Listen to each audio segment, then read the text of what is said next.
Thailand. I take this opportunity to let you know a little bit about her. First of all, about her study background. She finished bachelor degree in art at Western Connecticut State College in 1973 and got 2 master degrees.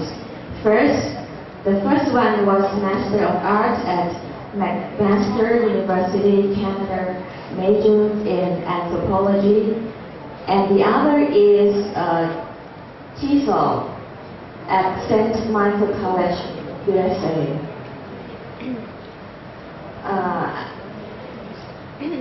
She has so. I will look through it. After bachelor degree in 1980, GFBD for PhD McMaster University, Canada in anthropology also. Professor Hartley, Nancy J. Hartley is an assessment specialist in ELT.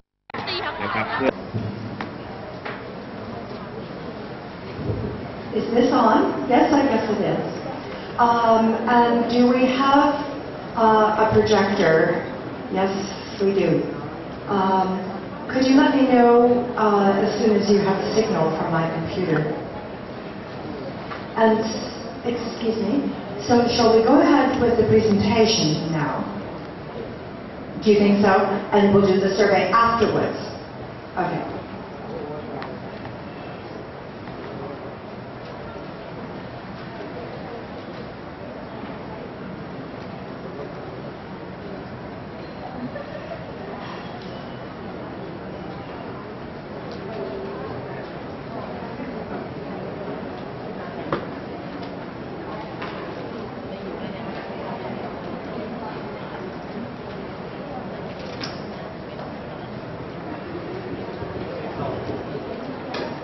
Good morning, everyone. I am very pleased to be here again because I was here on Monday and I had a chance to meet some of you as you were starting on this very exciting program for the TKT. And I hope now that you have all of your plans ready so that you can go back to your ERIC Center and get your colleagues, your teachers in your area started to prepare for the TKT. What a wonderful thing to do to help to improve teacher knowledge. Wonderful. I am very pleased to be in Thailand, and I would like to thank 2 particular groups. First of all, I am grateful to my own country, which has sponsored my visit here. The U.S. Embassy here in Bangkok made it possible for me to come to the United States to be with you here in Thailand. And I would especially like to thank the Office of Public Affairs, the Regional English Language Office, and today, as Dr. Pornpimon has pointed out, we have Kunina, could you stand again, Kunina, who represents that office in the American Embassy. And I hope this morning, after the presentation, that you might take a chance to greet Kunina if you don't already know her. That office can help you in your work.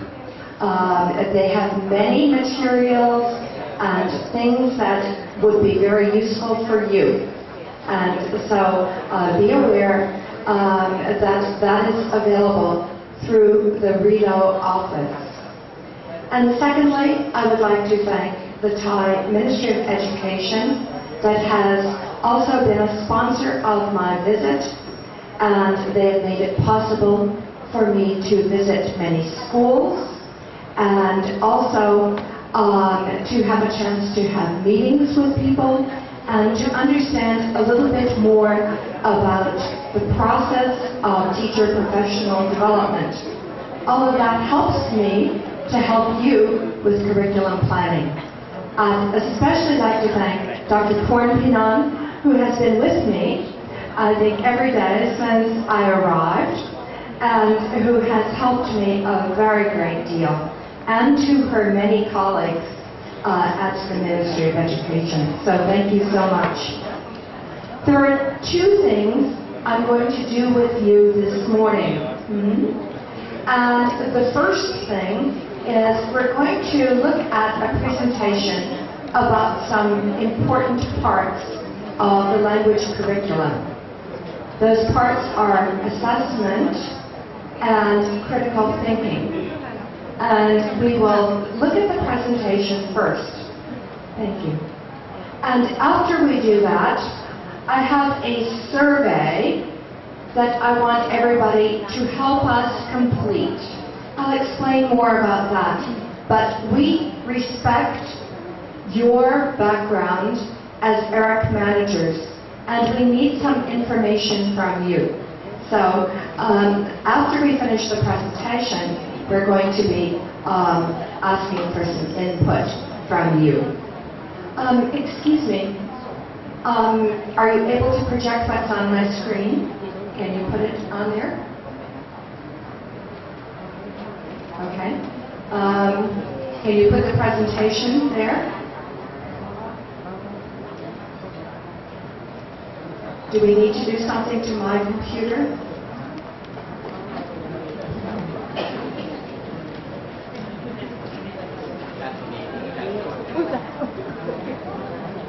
It has a...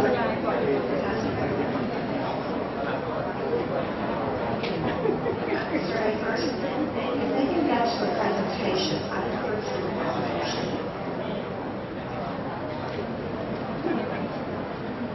Okay. Now, can you make it? Good. Thank you.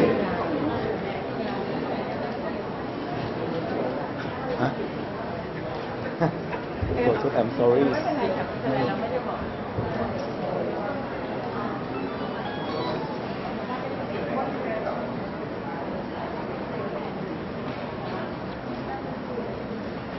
It goes this way there. That's fine. That's excellent. Thank you. Thank you. Good. Secondly, I will try to speak slowly and clearly, but if I speak too fast, if I start going like that, okay, I would like to see people do this, okay?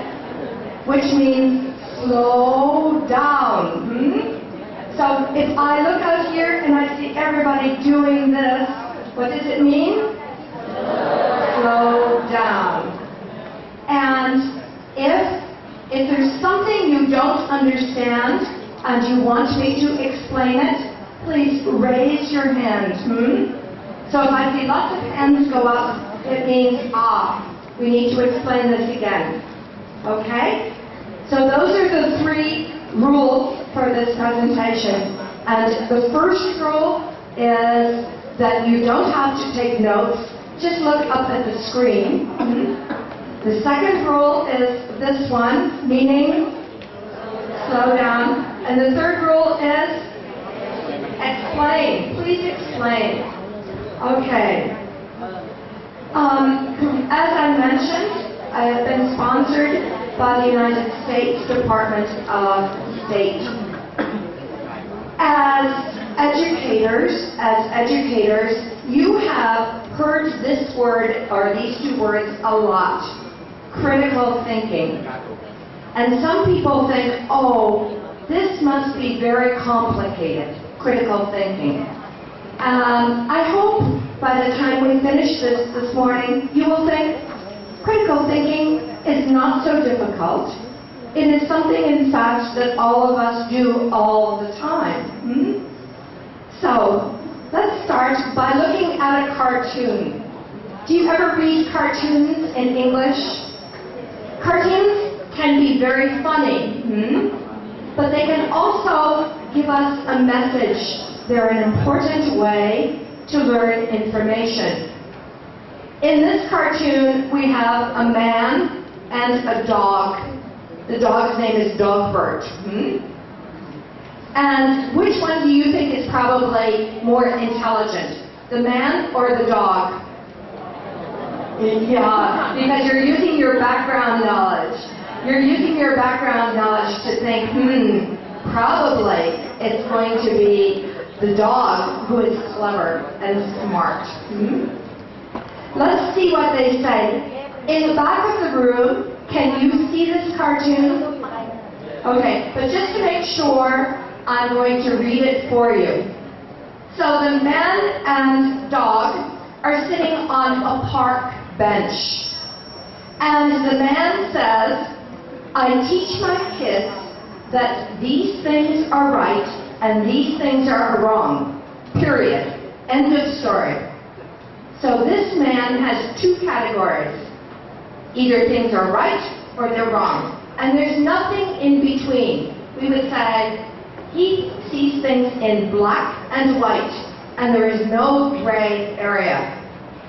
And the dog says, wouldn't that teach them to believe anything they're told without applying any critical thinking? So he asks this question, and the man says, I don't think about that. And the dog says, dog. And which kind of means, oh, you poor man, you're not a good thinker, and besides, this is not perhaps being a good parent, because you're teaching your children to believe everything they see in writing, on the internet, on television, in films. And we know that this is not all the truth. We know that this is not all fact. So, the dog has a better idea about critical thinking than the man. I am here in Thailand while you are going through a period of educational reform, big changes in your educational system. And so, remember, I'm an anthropologist too. We want to look at the socio-cultural environment of education, because sometimes our countries announce plans for educational change that are very important. They affect every teacher, every student, every parent. And in my country, a few years ago, at the national level, there's a new program called No Child Left Behind. And the idea of this program was very good. It was to improve the standard of education for all students, for poor students as well as wealthy students, for students in rural areas and urban areas, for all kinds of students. And the way to do that, my country has decided, is to test them more often, to give them tests quite frequently to see that they are making progress in their education. But that has meant that now teachers largely prepare students to take examinations in some places, because the examinations have become far more important than they were in the past. So if you are a teacher working in a primary school someplace, suddenly you're spending a lot more time preparing your students to take these national or state examinations. In Thailand, you have something called the English Language Teaching and Learning Development Project. And you have seen many, many changes occur as a result of this project. And again, it affects teachers all over the country. Whether you're in Chiang Rai, or you're working deep in the south, or whether you're working in Isan, everywhere teachers are affected by this policy. Do you see this wave over here? I'm a visual learner, so I like to use symbols of things.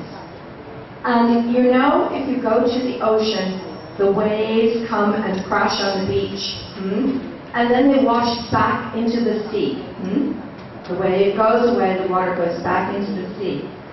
We have a term called washback. Washback. It's one word, and this is the idea that testing or assessment has an effect on teaching and learning. It's what that term means. And that effect, that washback, can be good or it can be bad, negative. It can be positive or negative. And I mentioned that in my country, at the moment, there has been kind of negative washback because teachers tend to teach to the test. The tests have become so important. And recently I was in another country in Southeast Asia where teachers spend most of their time teaching to prepare students to take national examinations. So that happens in this region as well. And we have to remember that tests are like snapshots. Most of you have cameras. I've seen so many people here with cameras. And a test is like taking a snapshot of a student's development at one point. Let's contrast this. Whoops. We have some feedback here. That kind of feedback. Let's contrast this with a video camera. If we had a video camera going on all the time, we could see a student's development, every bit of it. Their attempts to try new things, the mistakes they make, the kind of correction that you might offer, their further attempts to do things, their gradual improvement. But tests are more like a little digital camera which is going to take a snapshot. They're more like that than a video camera. And so they don't represent all of the teaching and learning. They just take a little bit of vocabulary, a little bit of grammar, a little bit of reading, a little bit of listening, a little bit of speaking, a little bit of writing. They don't cover all the things that you as teachers cover. Also, this is very, very important, is there is such a close relationship between assessment of all kinds and the curriculum. And when there are changes in the curriculum, it's an opportunity to think again. We say rethink what you want students to do and how you're going to get them to do that. The last 2 days, in talking about the TKT, you've been looking at aspects of methodology, what teachers have to know to teach effectively. And so you're already thinking, how can we do things differently in the classroom so that our students are better in English? You're already thinking about these issues. That's great. So you'll see another one of these circle diagrams. But again, I want you to have this vision in your head, this picture in your head, that if you make a change here, it's going to affect something over here. So if you make a change in the curriculum here and in methodology here, you're also going to have to make a change in assessment. You can't change one thing without it changing other things. It is important to consider from the very beginning when you're changing a curriculum to consider both assessment and critical thinking. As Dr. Portman pointed out, a couple of years ago I worked on a national textbook that was used throughout a country. And when we finished writing that textbook, they said, now you're finished, we want you to add critical thinking. Put in some critical thinking. Put in some assessment. That's the wrong time to do it. You should be doing it all the way along. Plan for both assessment and critical thinking from the outset. Outcomes. Here in Thailand, I don't think you call them outcomes, but these come from the standards and the benchmarks, these things that the ministry has put forth to give you an idea of what to expect from your students. Establish criteria and publicize them. I don't know if anybody from the ministry has a copy of those standards with them today, but I know that they've done a very good job of making you familiar with the standards. Basically, at this time of change, you're asking, what do you want students to be able to do to know in English? Do you want them to know grammar rules? Or do you want them to actually be able to use the language? Do you want them to be able to send an email if they work for an international company? If they're involved in an area where tourism is important, you want them to actually be able to talk with English speakers. You want them to be able to read the instructions for using a new kind of software. So you have some expectations of what you want, and that's a good place to start. How do you get there? And at what level do you expect them to do this? One of the areas where English is used throughout the world is in aviation. All pilots have to be able to speak English. Why? Because when they fly to another airport, they may not know the language that is spoken in the place where they're landing.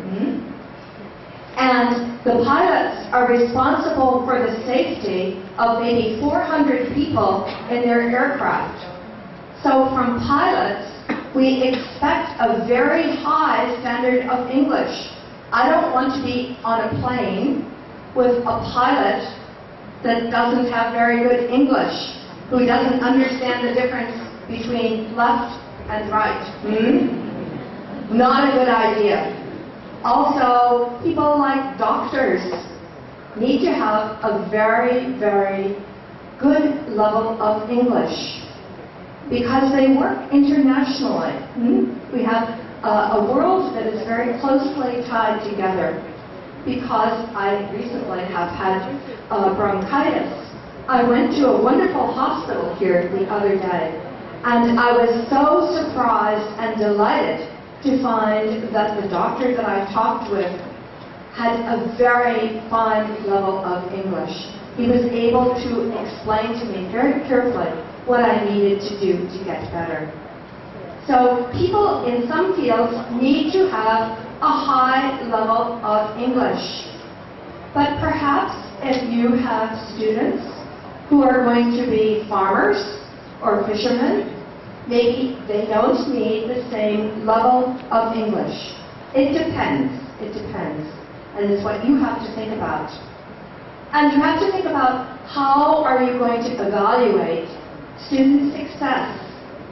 And I think I've seen that here in Thailand, you use many kinds of assessment, not just tests. You use a lot of classroom assessment and things such as projects and portfolios. Good for you, good. And how do you tell students how to improve? Let's say they have problems speaking in English. What can you do to help them improve themselves? I told you you'd see this circle again.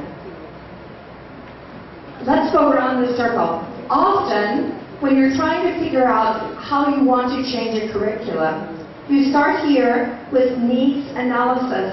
You find out what people want their children to be able to do in English. And I think here in Thailand, a lot of people, a lot of parents, a lot of teachers, a lot of business people are saying, we want people to be able to actually use the language. It doesn't do any good if they study English for 12 years and they can't use it? So needs analysis is the place to start. What approach are you going to use? Are you going to use grammar translation? Well, if your desire is to get people to actually be able to use the language, perhaps the communicative approach is a better way to go. Standards and program objectives. You've already done these here in Thailand. Very good. But you have to make sure that all of the teachers who are using them understand them and understand how to cover them in a syllabus. A syllabus is a plan of work, of course, for a semester or a year. And what materials are you going to use? You need to make sure that the course books that you choose, the activities that you choose, are things that support these standards and outcomes. Those things are going to affect the kind of teaching that goes on in the classroom. If you want students to be able to translate, you're going to teach students in quite a different way than if you want them to be able to have a conversation in English. And, as I've said, that would affect the way that you're going to assess them.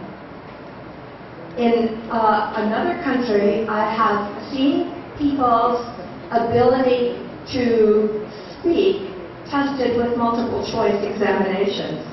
And for example, if you really want people to be able to speak English well, it's much better to ask them to talk. The assessment has to match your goals and objectives. And you need to look at what's going on and think about whether you're getting the kinds of results that you need. In the area of assessment, we have something called content validity.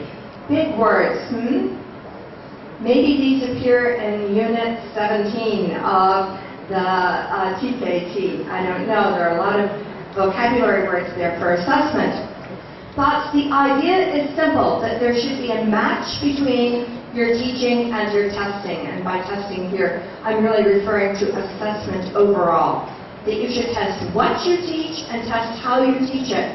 That students should be familiar with the assessment tasks, the formats, and the content. And assess what is important in your course, not what is easy to teach. In other words, if I'm writing a test, it's very easy to construct a test where I test for little bits of information. What time did the train leave? How many apples is the man going to buy? It's easy to write these kinds of questions. And sometimes those details are important, but sometimes it's much more important that we test other things, such as gist comprehension, that we test whether somebody understands the organization of something, or things that are not actually in a text.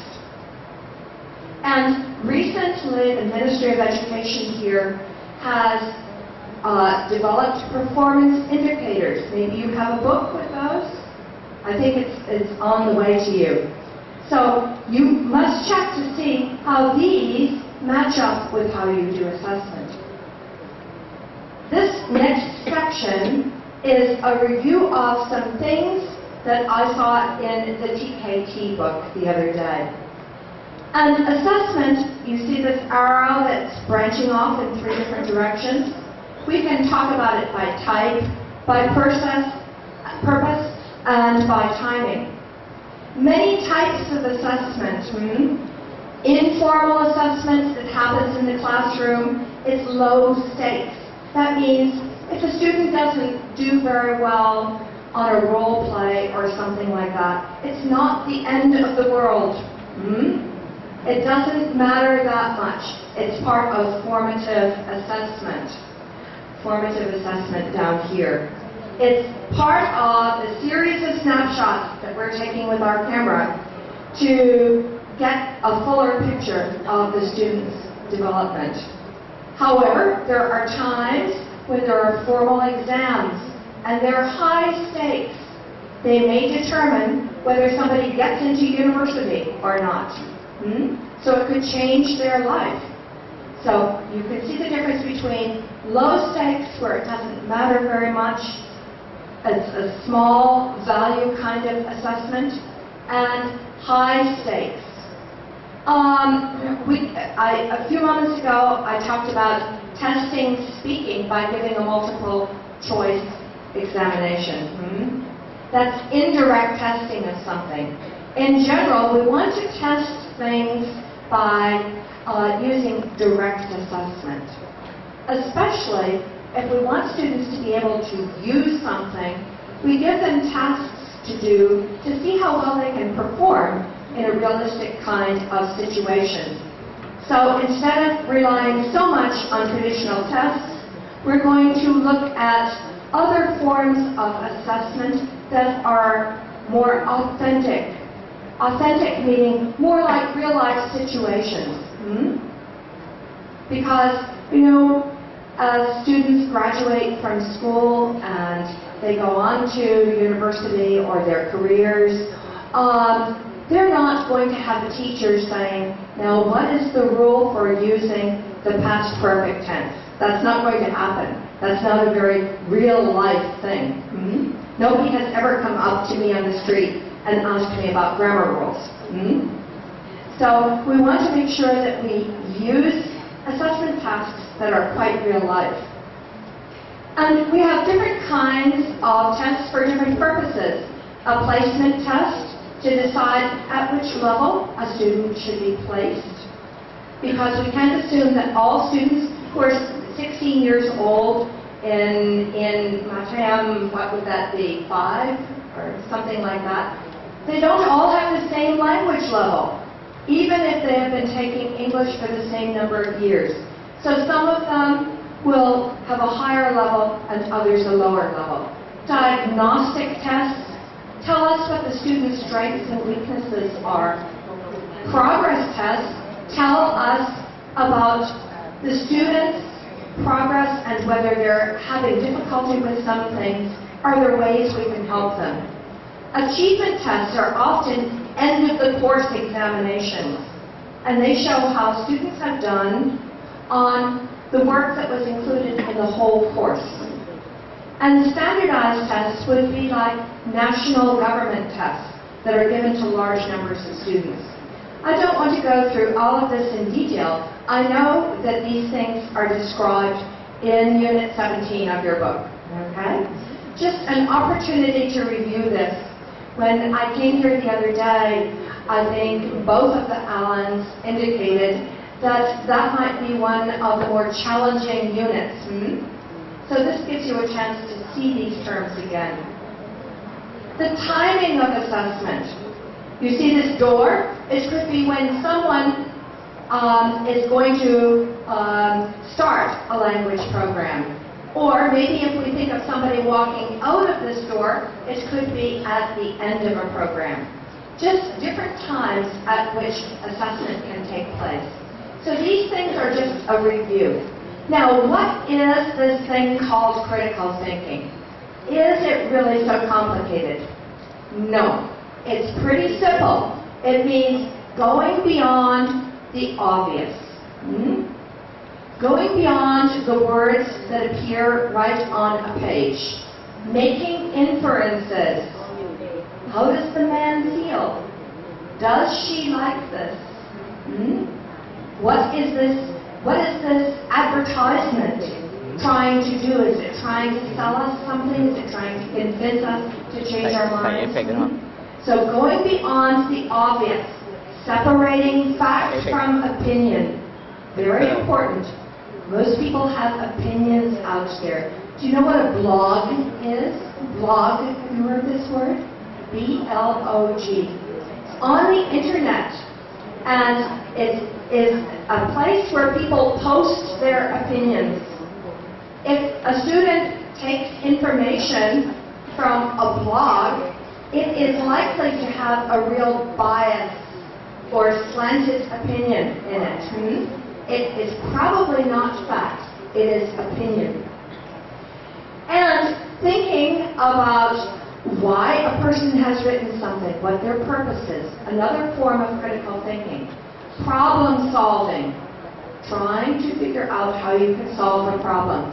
Or thinking that involves several steps. We're going to see some examples of this. And looking for patterns or relationships. Let me give you some simple teaching examples. I'm sure at one time or another, all of you as teachers have done one of these things in your class, and you haven't thought of it as critical thinking. It's just part of language teaching. Let's look at the first one, putting things into categories. That's a kind of critical thinking. So if you have to put words in two columns according to what the words mean, that's critical thinking. There's a famous kind of format that's often used for vocabulary. It's critical thinking. It's finding the odd man out. So one of these terms doesn't belong with the others. Banana, mango, chicken, and pineapple. Chicken, you all know that. But what's the process that you went through? You thought, aha, mango is a fruit, banana is a fruit. Is chicken a fruit? No, it is meat. And pineapple. Now, this is not complex, but it's critical thinking because you had to think of categories. Another one is thinking of relationships. Do you know the word analogy? Where you look at two pairs of things and you say, this has a relationship to this, as that has a relationship to something else. You can all do this one. Day is to night, as sun is to moon. Right. And you think, oh, well, this is so easy. How could this be critical thinking? But you're looking at relationships. First, you're looking at day and night, and you know that this is an opposite. And you're also looking at day and sun, and you know that the sun shines during the day. And then you're thinking, well, what shines during the night? I have found that using analogies is a lot of fun, especially for developing both speaking and vocabulary.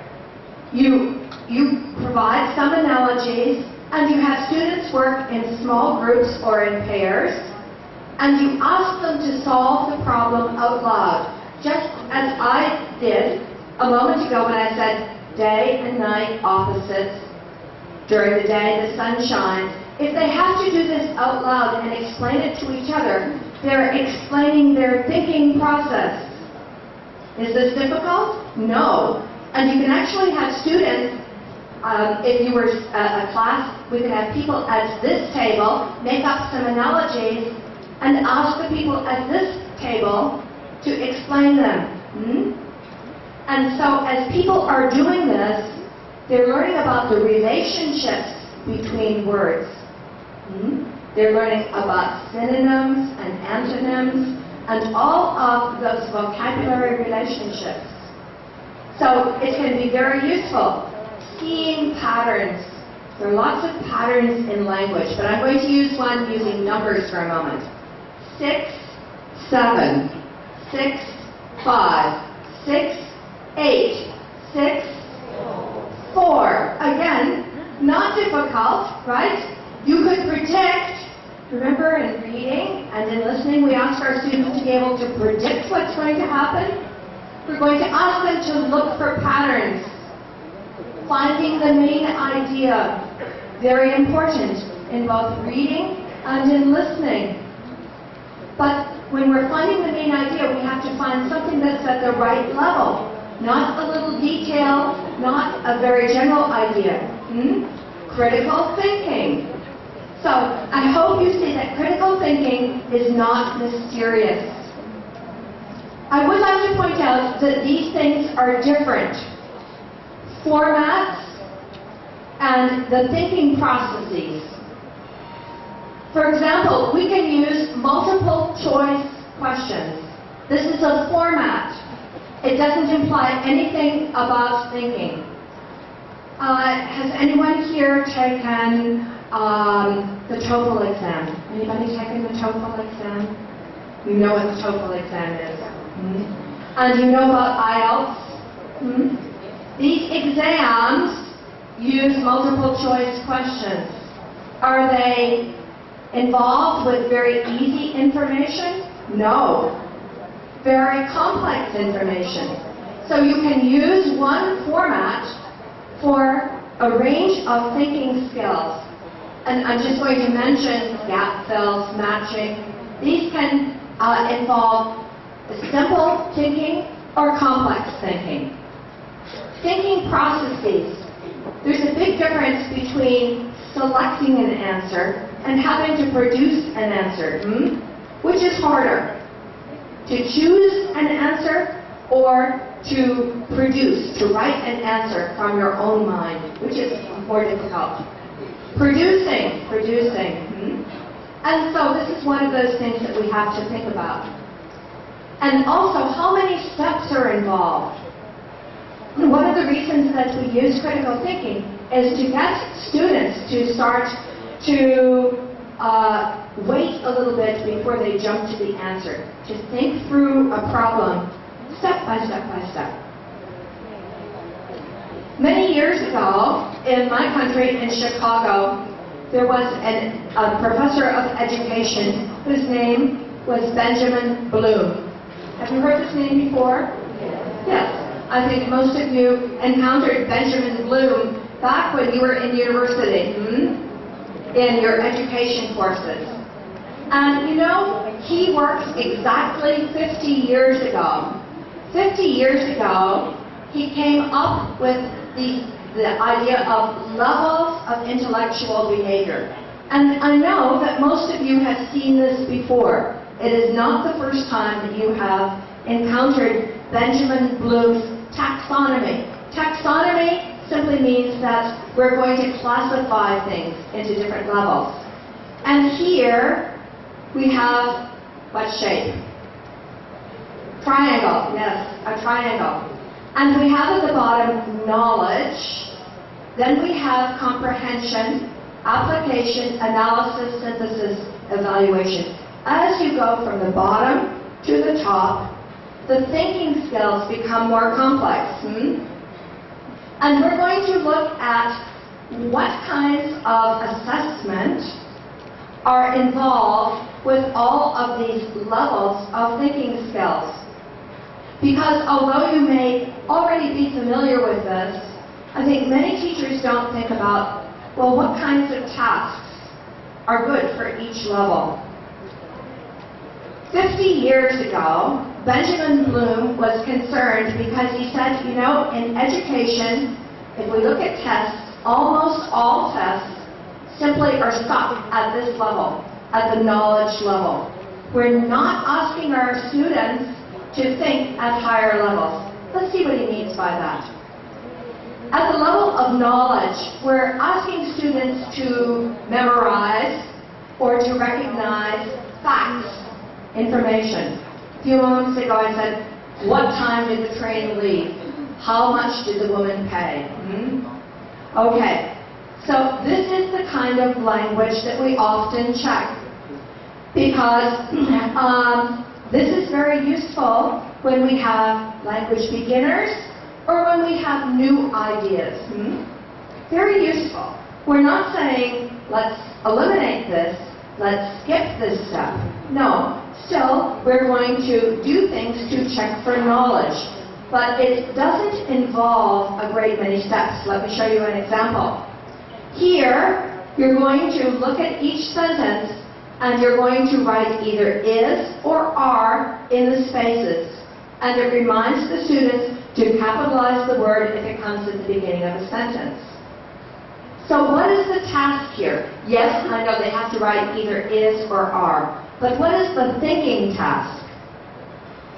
There, one bedroom. There, many full-time jobs. What are they thinking? What are they looking for? Nouns. They're trying to decide, do they need a singular or a plural verb in this spot? So, if you were working with students You would ask them to look for things like one or many, or whether there's an S on the noun. And we have to remind students not to just guess is or are, but to do some thinking. So if I were doing this as a teaching exercise in my classes, I would ask students to circle the end of words or to underline things such as descriptors such as many, to show me that they understand the task. But it's a simple task. They don't have to produce is or are. They know that those are the verbs. And you only have two choices. But this is an example of Bloom's bottom level of knowledge. You can sometimes see this kind of thing on examinations that have,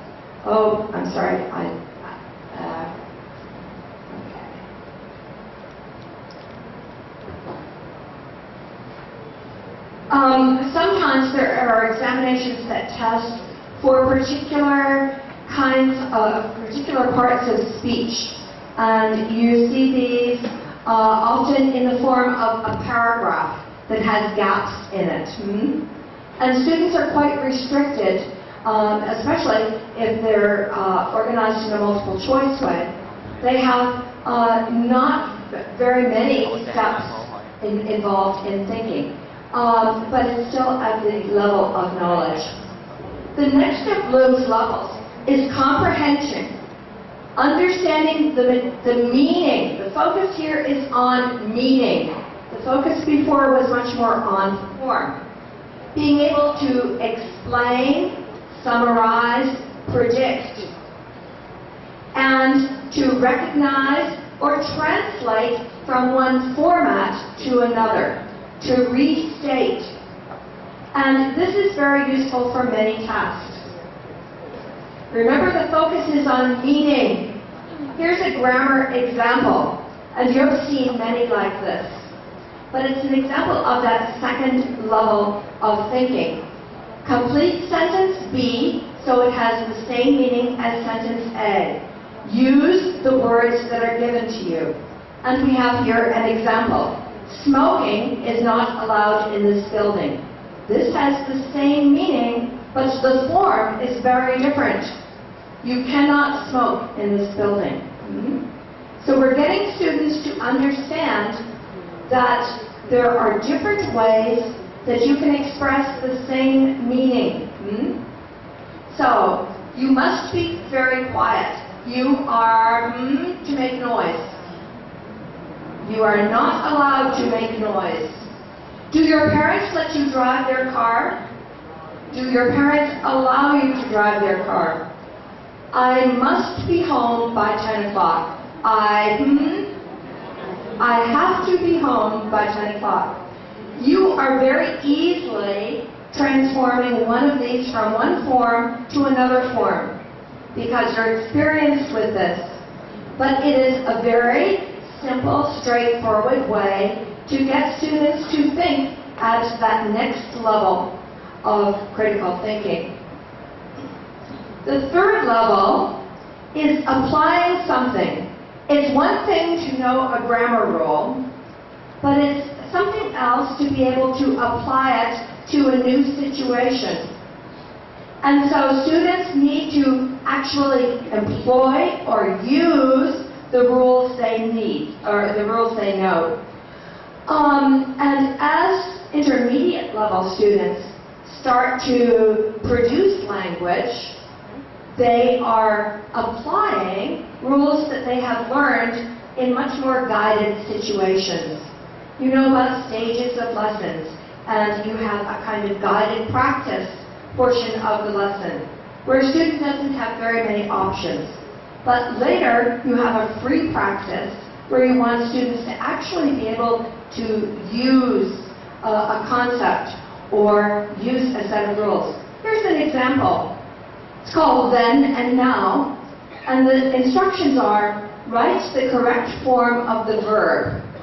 Okay. This is in the form of a letter or possibly an email. It's quite informal. And the students have to use the verb that is in parentheses, but they have to figure out the form. And in order to figure out the form, they have to look at the other words. When you're doing something like this, it's very good not to have any gaps in the first sentence and the last sentence, because you want to set it up for the students so they know what it is. I'm sorry dear Jessica, I'm sorry I haven't written recently. Sometimes I feel that everything when I last year. So, you're talking about something in the past. What form of change? Simple past. Everything changed when I graduated last year. Last year I go to school every day. I went to school every day and I did my homework at night. But now now it's going to shift to what? Yes, that now is like a big red flag. It says, a tense change. So now I am a student 3 days a week and I work in an office the other 2 days. This month, and then notice, I'm working because it describes a temporary situation.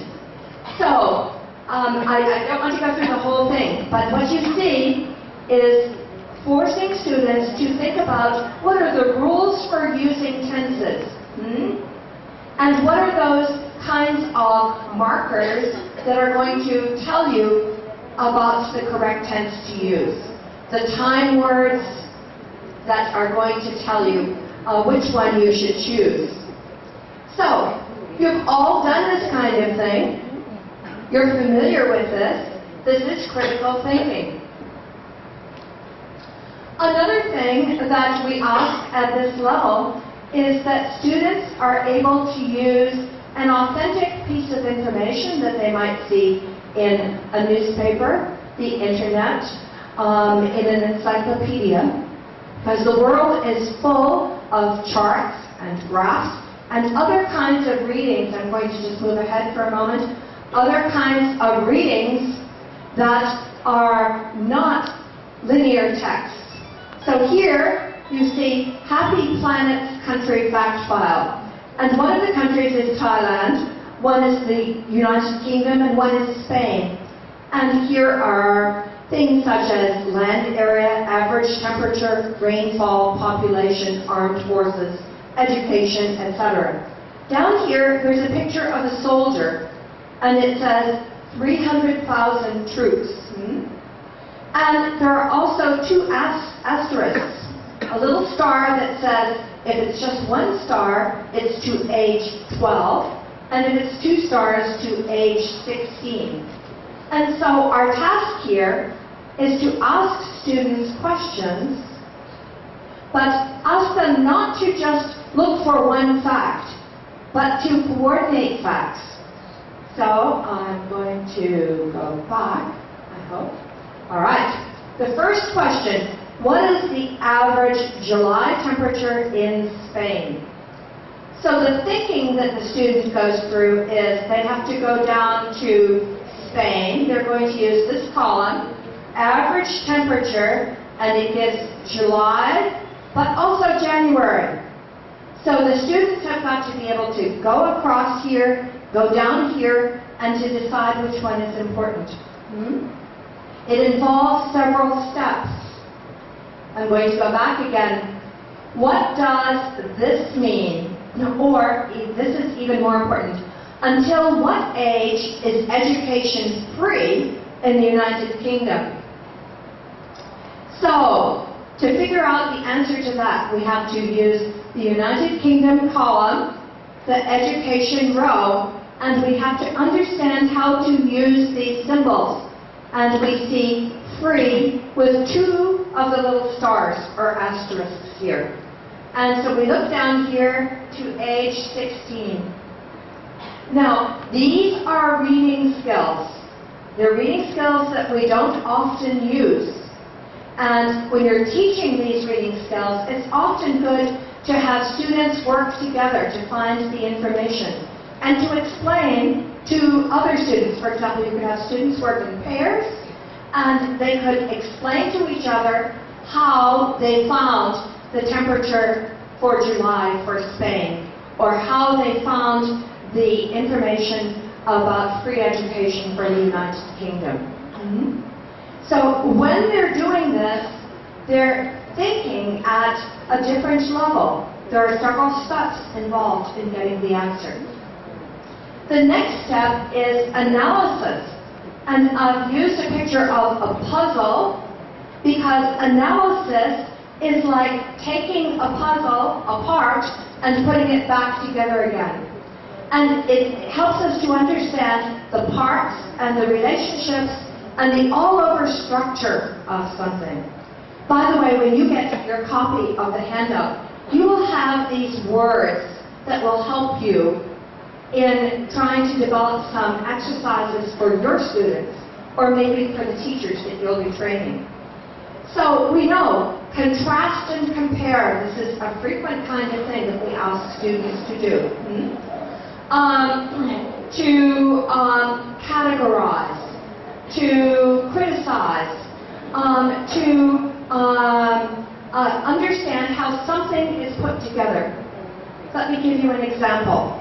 This one is perfect for Thailand, but you know about a man named Jim Thompson.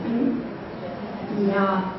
And what's unusual about Jim Thompson's life? Several things, actually. It's a mystery because we don't know what happened to him. But why is he famous in Thailand? Thai silk. And what else? What did he bring from different parts of Thailand to Bangkok? I could go there this afternoon. What? Houses. Houses. Traditional house styles. Okay. This is a jumbled text. What's another name for this kind of text? Where we cut the text into pieces. Which kind? Jigsaw. And we can do jigsaw listenings, and we can do jigsaw readings. And this works just as well as a teaching tool as a testing tool. In this case, we have perhaps eight things, and students have to sequence them. They're problem solving. They're trying to figure out how to put these in the right order. They're not in the order of 1, 2, 3, 4, 5, 6, 7, 8. They're all jumbled. And when I've used this as a teaching tool, I give each table, perhaps, a strip of things, and they have to put it together, but as they put it together, they have to speak about what they're thinking. Let's look at this. This has number 1, and it's obviously a place to start because it's a kind of introduction. Not everybody in other countries knows about Jim Thompson. So we say, Jim Thompson's life story is one of success, achievement, and finally mystery because no one knows how it ended. And then we have to figure out, well, what could possibly be number 2? What could be number 2? Okay, we know, as people who are familiar with a person's biography, that a logical place to start is something about their birth.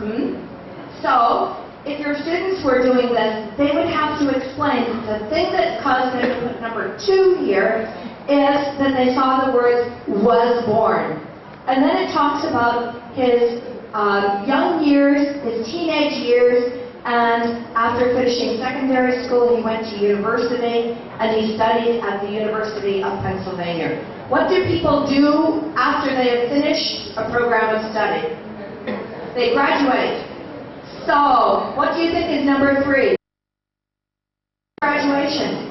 And when I have students do this, they have to draw a line between his studies and graduation.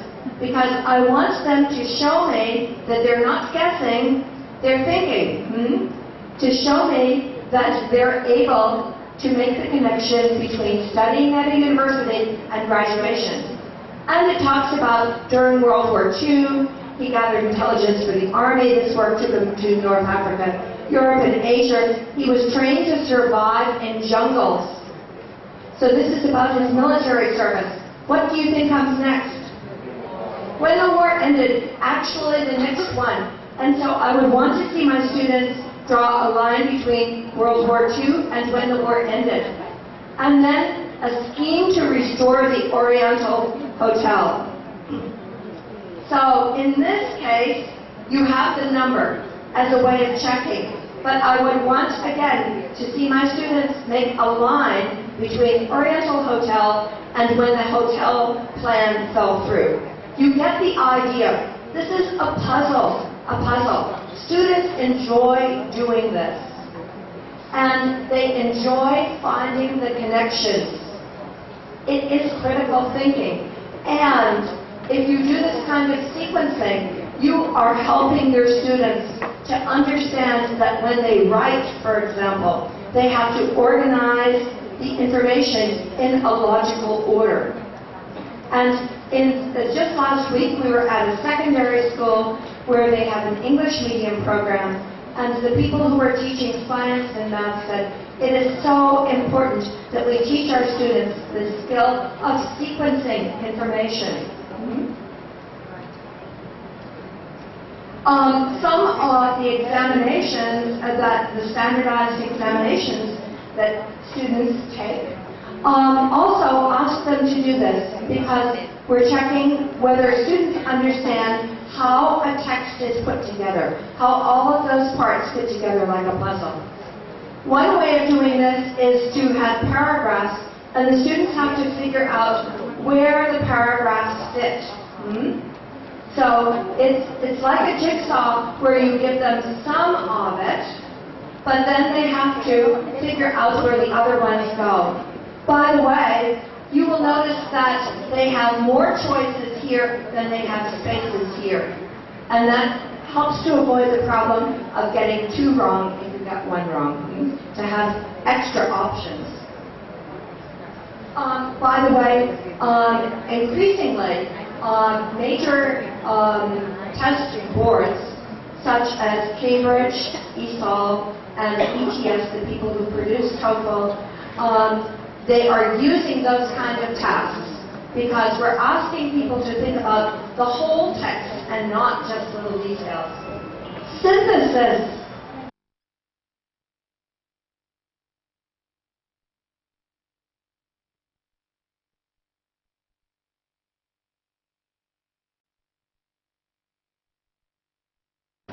The highest level in that triangle, that pyramid of Bloom's taxonomy, is evaluation, where you're using your ability to critically judge material, and you are arguing for or against something, and you are defending, you're estimating, you're predicting.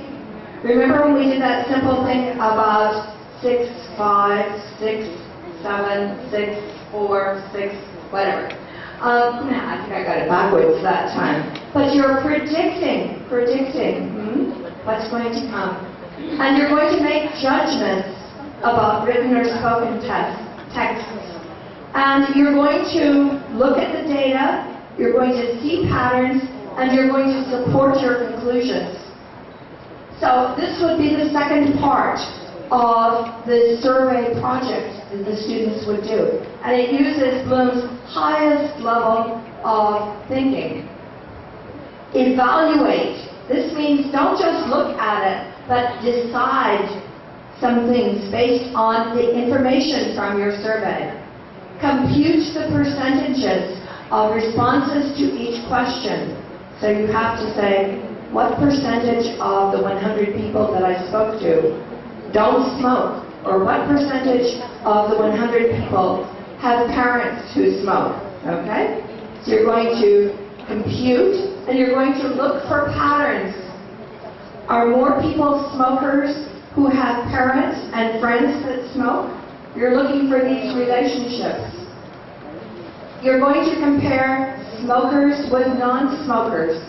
You're going to make predictions about smoking. You might say, it is more likely that a person will start to smoke if they grow up in a household where their parents smoke and if all of their friends smoke.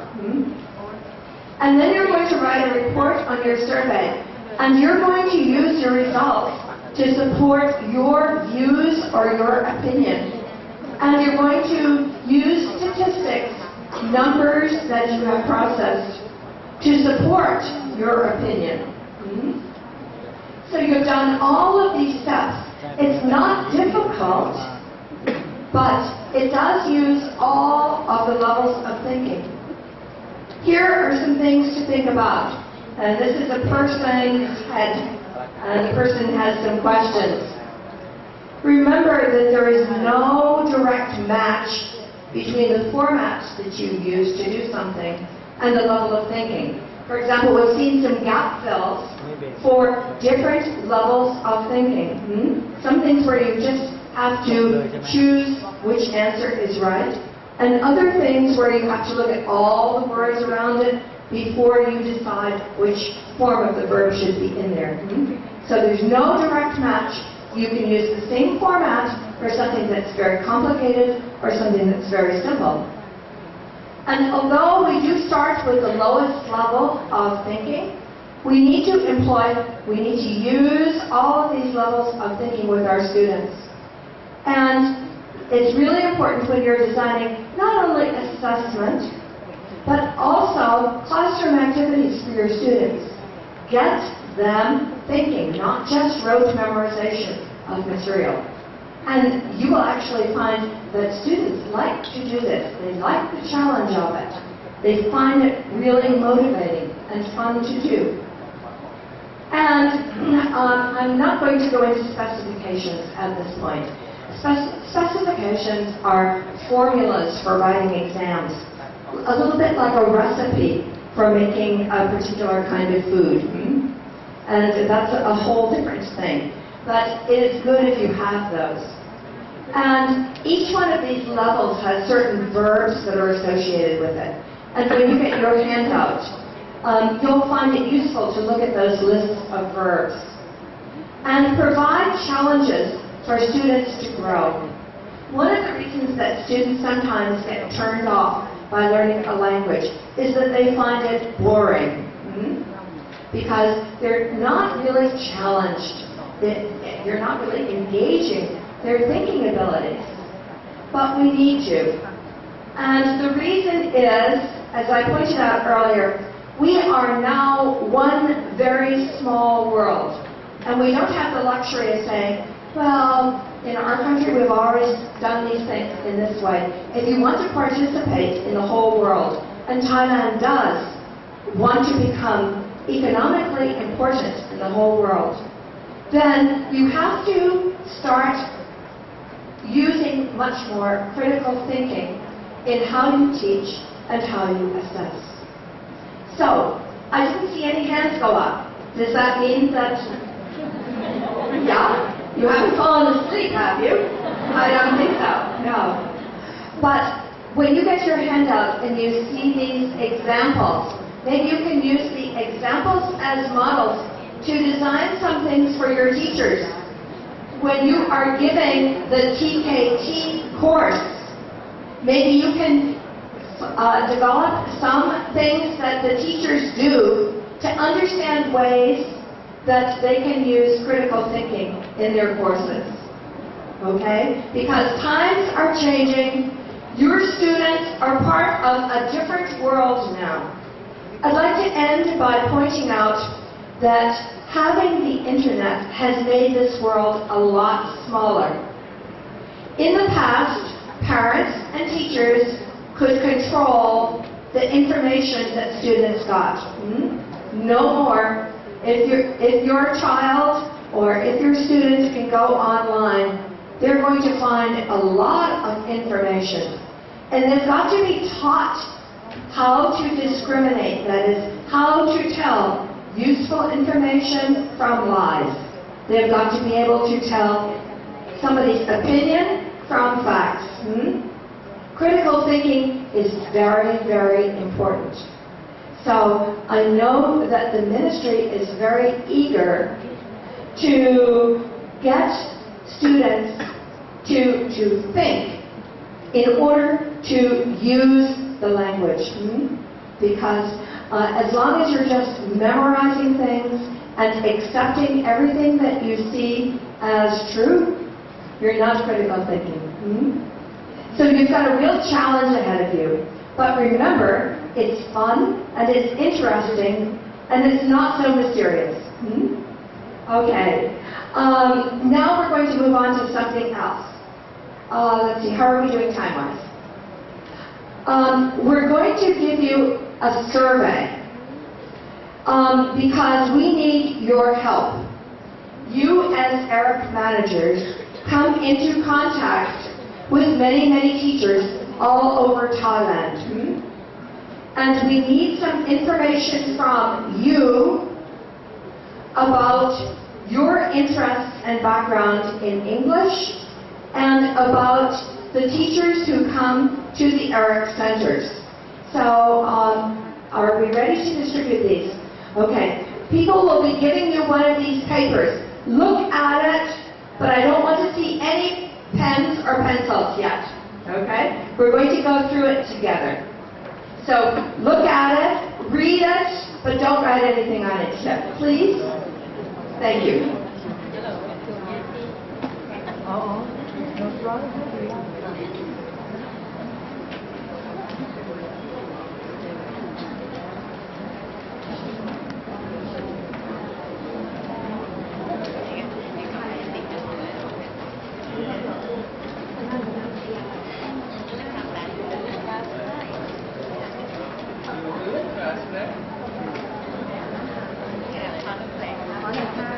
Does every table have a survey?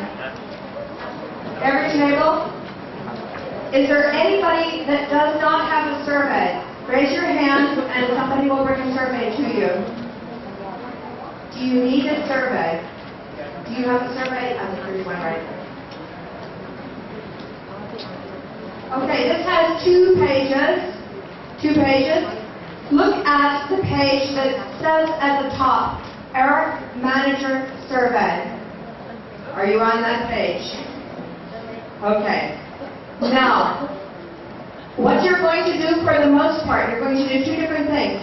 You're going to make a tick mark, or you're going to write a few words. In English only, please. Because I have to look at these this afternoon, and I don't read Thai.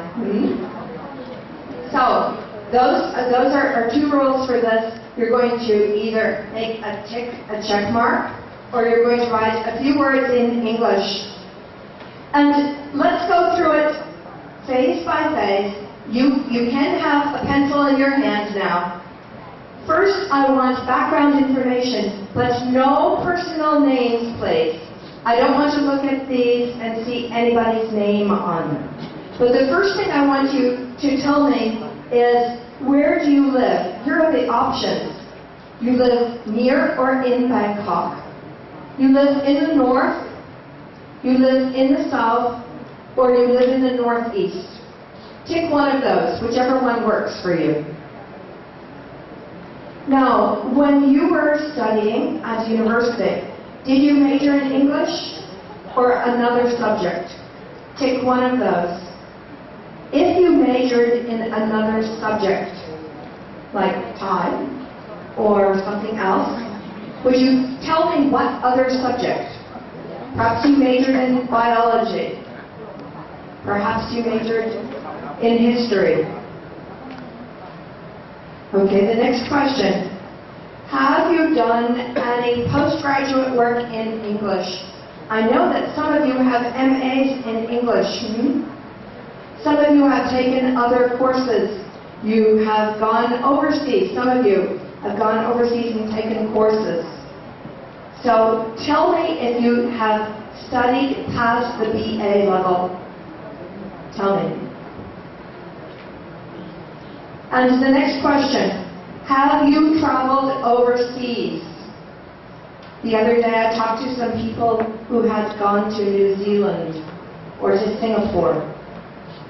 If you have traveled overseas, where have you gone? Where have you gone? Is everybody through with that first section? Okay. I want to know about your teaching. Which of these levels do you teach at? Do you teach at Proton level or Mateo? And if you teach at the secondary level, do you teach which levels? 3 and 4 or 5 and 6? Which level? Mateo 6 or what? And do you only teach English? I know you ERIC managers are very busy because you have teaching to do as well as working as an ERIC manager. And I spoke to somebody the other day who teaches Chinese. And last week we went to a Japanese class. So if you teach another subject, could you please write the name of it? The next question, how many years have you been a teacher? Some of you have been a teacher for a long time. Write in the number of years that you have been teaching. Also, how long have you been an ERIC manager? How many years? You're about to start a training course, the TKT course, for teachers. Have you ever done teacher training before? Many of you have. So, if you have given teacher training before. Let's move on to the next question. I want to know about you and your use of English and how often you use English. So you see a column under the word often, which might mean several times a week or every day. Sometimes, that might mean once in a while. And you also see never. I want to know about you personally. Do you teach your classes all in English, or do you teach some classes in Todd? Some English classes in Todd. If that's the case, you would tick sometimes. If you always teach your class in English, all in English, you would tick under often. Do you ever use English to talk with your family and friends? Do you read English books and newspapers? Do you do it often, sometimes, or never? So go down through these things and decide whether you do something often, sometimes, or never. Look at number 13. Number 13. To develop professionally. The last couple of days, you have had people giving you professional development. And in many cases, they have been using English. I think as ERIC managers, you get quite a bit of professional development in English.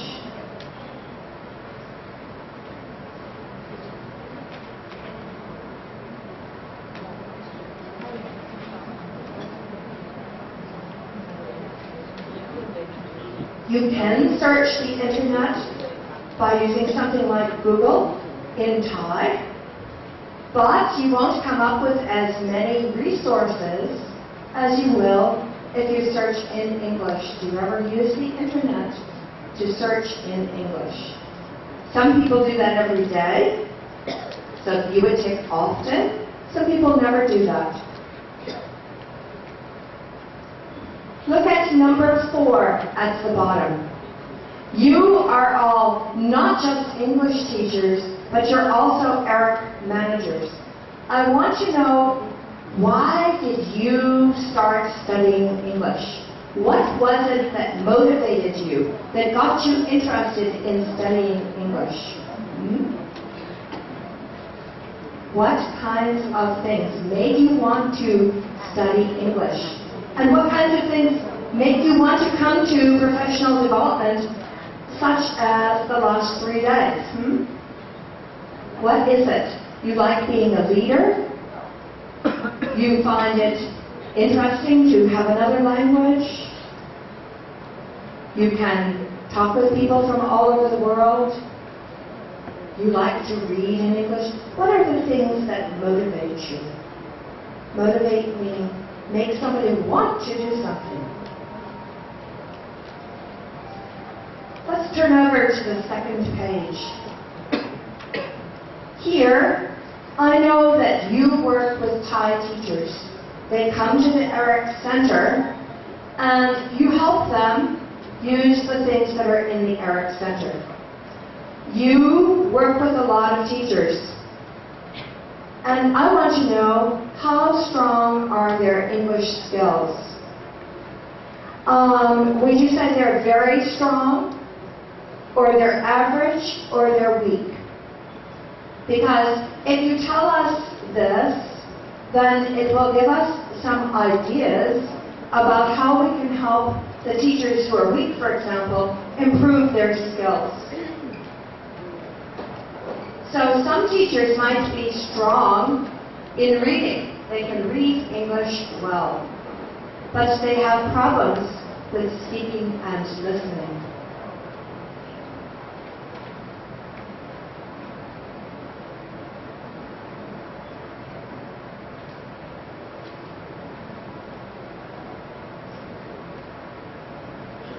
So tell me, in general, about the teachers that you work with.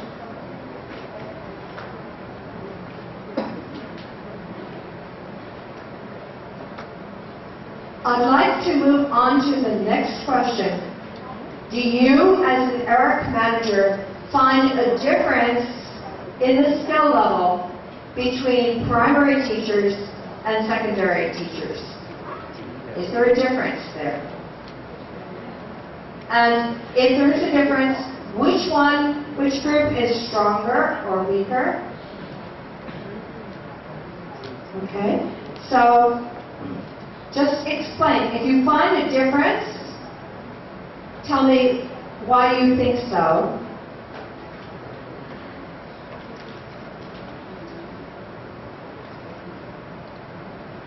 And the next question.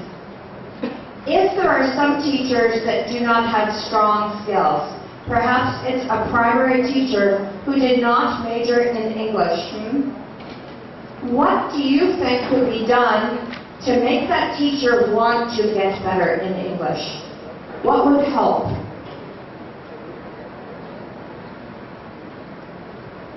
Maybe time to study? Maybe becoming better in English so they can help their own children be successful in school? Maybe a chance to go for training? Maybe getting a certificate of some sort? What would make them want to do it? And then another question. Why do teachers come to your ERIC Center? Do they come to borrow books? Do they come to use the computer? Do they come to talk to you? Write some ideas about why teachers come to the ERIC Centers.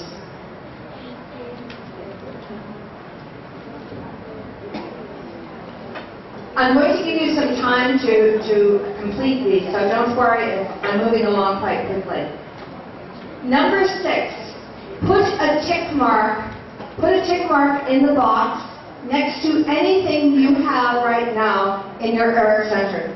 For example, if you have course books, like books that could be used to teach English at the secondary level, put a tick next to it. If you have graded readers, put a tick next to it. Don't put a tick next to things that you don't have yet.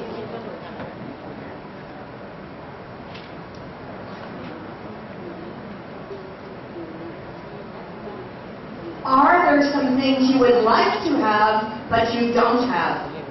Maybe you would like to have copies of the TKT book. Would you like to have that for your ERIC Center so that teachers could use that?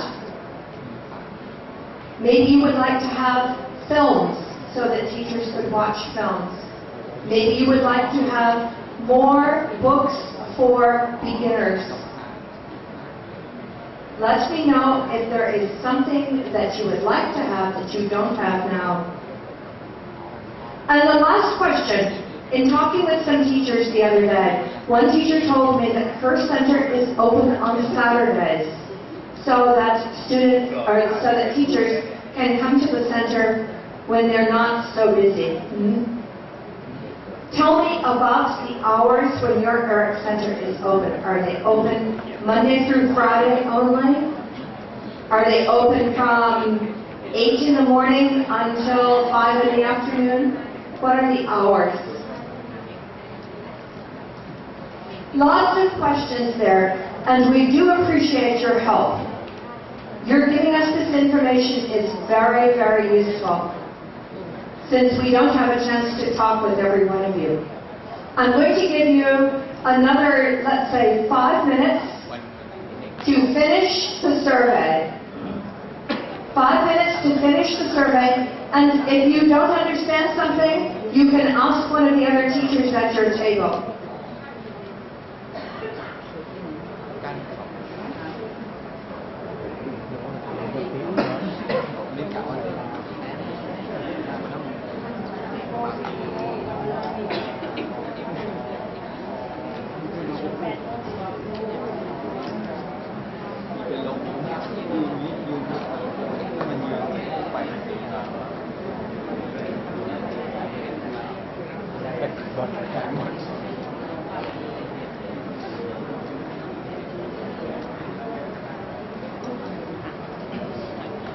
Added incentive: as soon as you finish, it's time for tea or coffee. Okay. Could we have some people collect the surveys?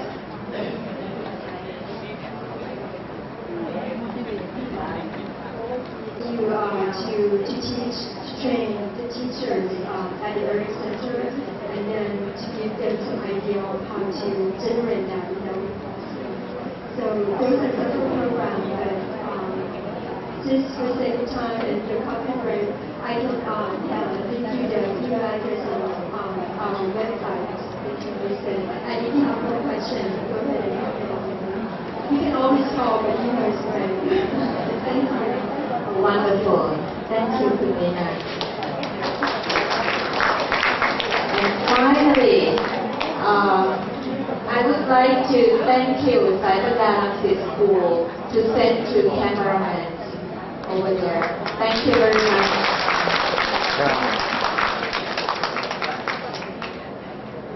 So have a great enjoy. Thank you so much.